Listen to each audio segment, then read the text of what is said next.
What's going on, guys? I'm Fuller from Full Force Defense, and today I'm going to show you how to build an AR-15 rifle, and we're going to do it for a pretty affordable price. So about 510 bucks, I got everything we need to build a rifle today from Palmetto State Armory. So not sponsored by those guys, they're not paying me to shoot this video at all, but they make it really easy for you to build a rifle on your own. So if you ever thought that it was too hard or too difficult, and that you didn't have the skill to put together your own rifle, I'm here to tell you that you can do it, and you can actually do it pretty affordably. So let's jump into it.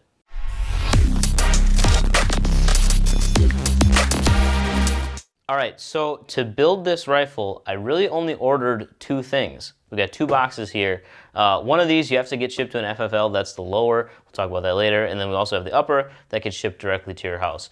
Both of these are complete assemblies. So they come in these two boxes, basically just like what you see here laid out on the table. The only thing that I did was I took off a zip tie to hold the bolt carrier group together and took out the stickers and stuff like that. So the two pieces that come in the boxes that we ordered, I'll put the links to these down in the description so you can see exactly what I have, but I'll just tell you what we got here. So this is the upper assembly, and what I mean by that is you've got your barrel, you got your, people call it a handguard, people call it a rail, this section here, whatever you want to use. There's a million different names. Don't get caught up in the terminology. People might pick on you because they think that they're better than you, but that's not the case. Threaded barrel, you got your flash hider on the end there. This comes with the charging handle and the bolt carrier group. So everything that you need for the entire upper assembly is here. It's all intact. It comes installed all like this, ready to go. You do have the dust cover there. Pull this back, that'll pop open. Slam that back forward. That's the upper. For the lower, same thing. Comes with everything you need. Comes just like you see it here. You got your adjustable stock. Comes with the Magpul grip. This is a Magpul adjustable buttstock. This is M-LOK rail on the upper. So a lot of nice stuff on here, especially when you look at the price point that you're paying. Comes with your safety is already installed, the trigger's already installed, all the pieces for that, your mag release, slide lock, all of that ready to go. So all we really need to do is marry these two things together. In addition, this upper came with the Magpul M-Bus flip-up sights. So these are really awesome. I have them on my 7.5-inch build as well. So we'll put these on first before we put these two pieces together. This is super simple stuff. All you need to build this whole thing, flathead screwdriver. And actually, I'm pretty sure these sights come with an Allen key that you could use to do this instead of the screwdriver. But anyways, you do have to pull this screw all the way out because what's going to happen is on some sights or some optics, the screw is mostly there to pinch together to hold on to your rail. In this case, the screw is actually going to rest in the channels on our rail here. It's going to act like a retaining pin to keep that sight from moving around. So we're going to install the front one first. It's easiest, I feel, to install these when they're already flipped up. That's the nut that can fall out of there. Careful for that. Don't lose them. You need that. They're hard to flip up if they're not attached to anything, but if you just give it a slight bend like this, super easy to then push up. But if you're just trying to click it when it's in midair, it can be difficult. So anyway, flip that up. You're going to slide it so it flips towards you. This is going to be where your pistol grip is and your buttstock. So this is the front of the gun. So we want it to flip towards us, which means it's going to go on in this direction. So slide it on. And I'm going to put mine on so that when it's folded forward, it sits flush with the front of this rail, which I believe is going to be all the way back to the last channel here. Then take your nut, if it fell out, put it back in, otherwise it should still be in there. Just rest it in there. Hold that with your finger so you don't push it out when you push the screw in. Slide that in, you can get it finger tight, and then just tighten it up with a screwdriver. And that's really all there is to installing these sights. Now we're going to do the same thing on the rear. In order to slide the rear on, you do have to pull the charging handle. You don't have to remove it entirely, but you do have to slide it out. So same story here. We'll take this screw out. And I'm going to install it essentially all the way back on the rifle. Kind of personal preference here, whatever you like for your sight picture, your sight alignment, and you can play with it and move it around. to whatever works best for you. I know that on this gun, in the very short future, I'm going to be probably removing this and putting on a magnifier and an optic. We'll cover that in a later video. But to get the rear one on, same thing. Bend it, flip it up, slide it onto the back. Like I said, I'm going to put it in the rearmost slot. We'll slide our screw through here. Hold on to that nut so it doesn't come out. Get our hand tight. And then tighten it up with a screwdriver. See that the bolt carrier and the charging handle slid back in there when I picked that up. This is an important part to note here. If you're trying to put the gun together later and you're wondering why it won't fold together, it's probably because this isn't all the way in. So you'll see that it just kind of rested here. You got to make sure you push it all the way in. So it clicks in like that, and then it won't fall out the back. So to put these two pieces together, this is really the build of the gun.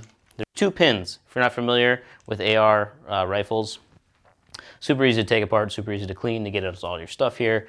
That's why they're so popular, because they're modular and you can just keep adding or removing or changing as you go. Whether or not your budget changes or you want to change your setup because your needs change for shooting. So two pins, we're going to take these and just pop them out. You can literally just use your finger and they click out. Tough because they're new. And then you should be able to grab on and slide it out. Now there's a little retaining feature on here so it doesn't just fall out and you lose it. So you should be able to hear that click right there, where it won't come all the way out. So the pin just rests in there and it's not going to shake out of there. And on the rear, we'll pull that one out too. Same thing, clicks into place, doesn't fall out. Depending on your rifle, that might not be the case. But either way, you don't have to pull these pins all the way out, because what you're going to do now is line up, let me close this dust cover, line up this bottom hole here towards the front of your barrel with the front of your lower receiver here, and you just push that pin through, and now you've got this on a hinge. So we're going to fold that all the way back. This is where I was saying, if you're trying to close it and it's not working, it's probably because your bolt carrier group is out a little bit, and then you're like, what the heck? Why can't I get that down? Just slide this forward, make sure that's all the way in. There you go. You can close it, push this pin in, and now you're good to go. Before you go any further, I always function test the rifle. So you don't need these sights up, but as you can see, that's how they go. So we're gonna pull the charging handle back. You're effectively charging the rifle then. We're gonna check, obviously there's nothing in this barrel, there's no magazine in there, so this rifle's safe and clear. We know that because we just assembled it. Weapon's on fire, pull the trigger, we hear a click. Leave your finger depressed all the way back on this trigger, and you're gonna pull the charging handle again. Let that slam forward. Now when you take up the slack in the trigger, I never let my finger up. You're gonna take up that slack, you're gonna hear a click, that's your trigger reset. As long as we hear that, we know that this rifle is good to go, function tested. So you can throw a magazine in it, throw some ammunition in it, go to the range and start using this thing. It's that easy, it's that quick to build your own rifle, to assemble it all. Now, could you go out and could you buy all of the pieces of a trigger assembly, or go buy even a drop-in trigger and do your own there? Buy the gas block, buy the gas tube, buy a barrel, buy everything separately and assemble it? Yes, you can. But if you're looking to get into something for relatively cheap, or you're new to it, or you just want something to take up more space on the wall, this is a really easy way to do it, and a pretty affordable way to do it too. Now, like I said, altogether, I'm into this for, I think it was 510 bucks. I bought this on a daily deal. Palmetto always has these crazy deals. So you just gotta watch and see and wait to buy something that's on a super decent sale. Like normally this stuff was around 1,200 bucks, I think. So that was a pretty sweet deal there. Like I said, everything's modular, you can add, remove, so I got optics coming for this thing. Probably gonna change out to a different style safety, foregrips, threaded barrel, like I said, so we can add the suppressor onto it. There's a million options here, so if you guys have questions on stuff, feel free to ask. If there's any videos you want specifically done, ask away. I'd be happy to try to make those for you. Yeah, the only thing you need other than this, So probably grab a magazine if you don't already have one. You can get the super cheap, like steel surplus ones for like $5 at your local gun shop. Usually there's a bin of them, at least there is on mine.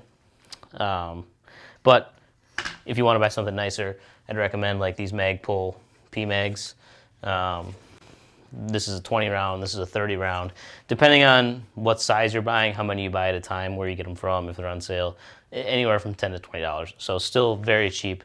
The expensive part is to fill these things with ammunition. So go out, grab some rounds, get some magazines, and we'll see you out on the range. Thanks.